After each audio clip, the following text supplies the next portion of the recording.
The third way that many people come to the work they were born to do is through what I call their shadow life. Now, what I mean by shadow life is it's an unlived life within us. I think all of us have a lived life and all of us have an unlived life.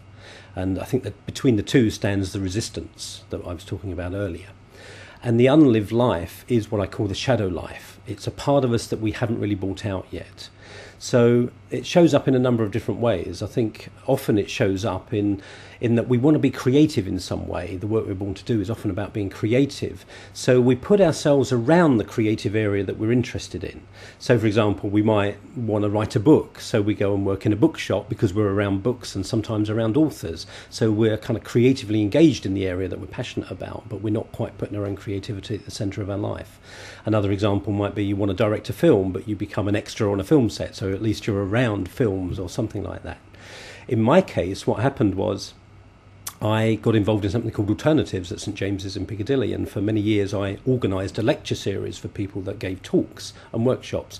Some of the best known names in personal development came through Alternatives: Deepak Chopra, Wayne Dyer, Susan Jeffers, the very well known people. And for a few years I really enjoyed promoting them and meeting them and putting them on for talks. But eventually I really realised I wanted to be the one giving the talks. So for me, I was hiding out by being a promoter of people that had inspiring messages. And for me, the true life would have been finding my own message and sharing that with people. But the thought of that terrified me. And I think often our shadow life, it's like the part of us that we would love to bring out of the shadows and bring to the centre of our life. And the thought of doing that for many of us is kind of really exciting, but also terrifying, because it really means putting ourselves out into the world, our own creativity, our own ideas, our own voice, our own significance. And that feels risky, but it's also really juicy. So I'm a great believer that many people are actually in the vicinity of what they would love to be doing, but what they need to do is look a bit more clearly about where they're letting somebody else put themselves in the spotlight and they're not putting themselves in the spotlight. And many of us feel afraid of the idea of putting ourselves in the spotlight because, we think attention is going to mean, negativity or criticism. But I think putting ourselves in the spotlight also allows us to shine. So the shadow life is about quitting hiding.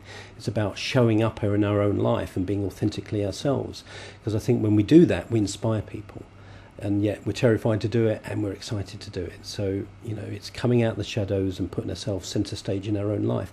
Not in order to show off, and I think this is a big thing. Many people think that's about showing off. I think it works on another level, which is it's about showing up. That when people show up in life, they inspire other people as well as feeling kind of excited and fulfilled themselves. So coming out of the shadows and the shadow life is about showing up in your own life, being an inspiration to yourself and being an inspiration to other people.